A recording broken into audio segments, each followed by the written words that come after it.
Carioca's birthday, which was this past week, we are going to be doing a combination in the style of Taheya Carioca. And I believe that the suggestion for this was a comment from last week's video, and I think I've gotten the same kind of suggestion before, and I appreciate that, and it's a really fun idea. And speaking of comments from last week's video, we did choose a winner, so if you did not check your comment from last week, go back and take a look, because one of you does have a little message on there saying to contact me to get your t-shirt. And we will be doing some more giveaways in the future. I'm lining some of those up for you with some additional sponsors. But in news this week, I want to let you know that I will be coming to the East Coast. The plans are all kind of coming together now. I will definitely be teaching in New York City on Sunday, May 20th, hosted by Tandava.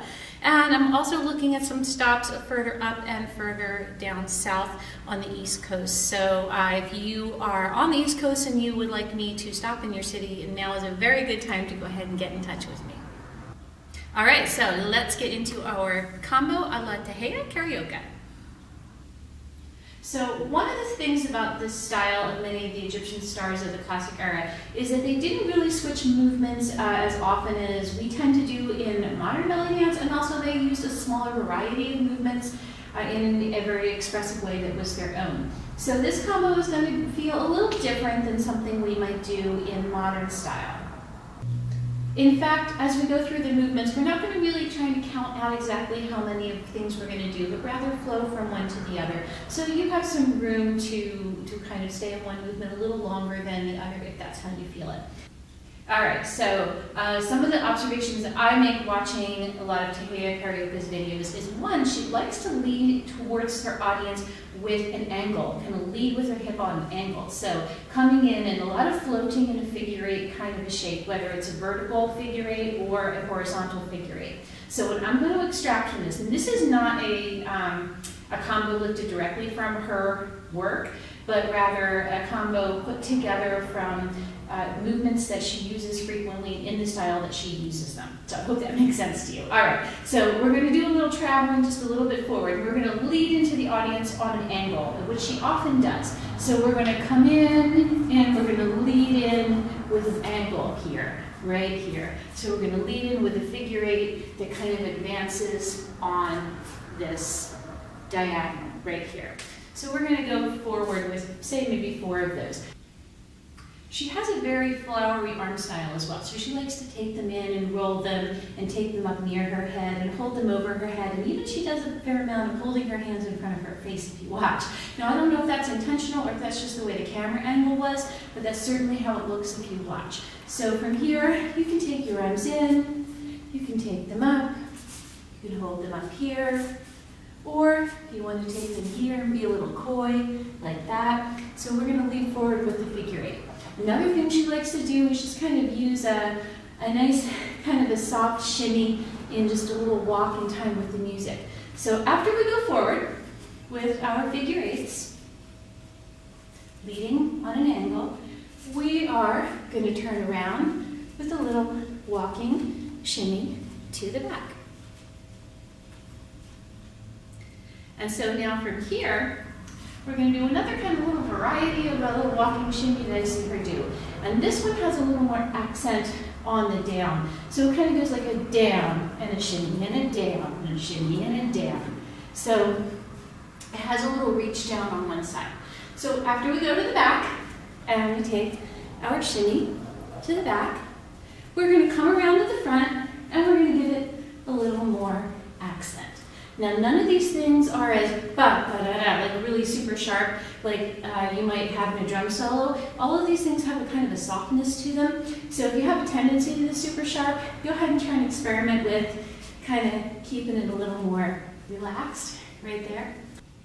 Another movement we see a lot of is camels, this lower body undulation right here. So she does them both in a way where they're even on 2 sides, and also in a way where they pull one side more than the other, and mostly presented on a diagonal. So here, you see her here, you see her up here, or down here, bottom down, like this. So we're going to take some camels, and then we're going to come back with a shoulder shimmy, and she likes to do a little present with these. with the arms. And then we're going to come back to some camels again. Maybe framing down here. If you notice if you watch her videos, she also has a tendency to kind of look down. Kind of look down and be kind of coy. So, right down here. And another key movement that she likes is a half circle across the front. That kind of takes a dip. So, kind of dip right here. And some of them are shallow dip, and some of them are really big dip, especially if she's facing the back. So, here, coming in, and using them to turn, and maybe taking a really big dip at the back. And here, this is one of those ones where you see her hands in front of her face sometimes. So we're going to put all of these things together. So I'm going to go back and go through that string again for you again. So we're going to lead forward with some 8s, leading with an angle towards the hip. And then we're going to just shimmy it nice and softly, back to the back. And then we're going to add a little accent to our shimmy. And then we're going to come in with some camels. And we're going to step back with a shoulder shimmy.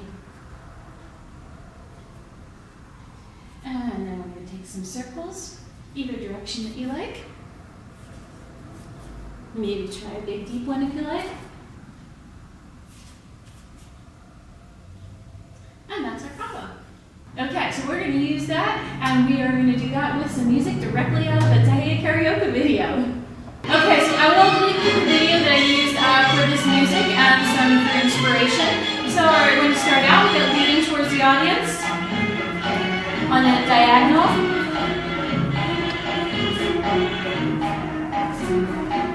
And we're going to shimmy around.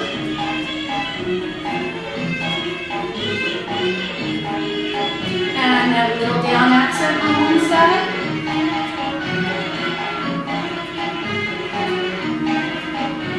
And camel.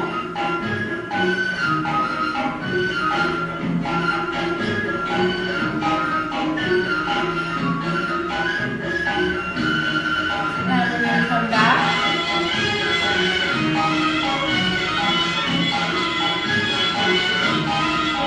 And then camel again.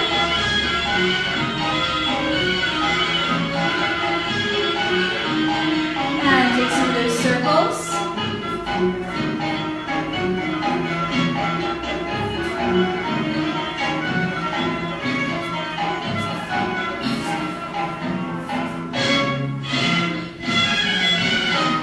Okay, so there, I hope you like my little take of Taheya Carioca inspiration. So of course nobody dances it like her, but I've tried to pull out some elements from that so that you can kind of get in touch with her style a little bit. So like I said, the style of the time was much less of a variety of movements and switching less often than we have with what we see with the belly dance these days. You know, and whether you think that's a good thing or a not good thing, you know, that's either way, you can have your opinion. So it definitely was the style of the time. I'll link below to the video that I used for music, and you can just search Taheya Carioca online to find some other videos and see if you can spot some of these things and maybe some other movements and kind of characteristics of her dance that you like. So if you like this kind of, you know, drawing some inspiration from classic dancers, please do give this a thumbs up and share this, and let me know down below if you like this idea, and I would be happy to do some more. I've got a couple of other favorite dancers that I wouldn't mind doing this with. And if you are on the East Coast and you are interested in a tour stop or one of the ones that's already planned, just go ahead and make sure that you're on my mailing list and you will be informed of all of these things coming up. All right, that's what I got for you guys this week. Thank you so much for watching, and I will see you next week. Bye-bye.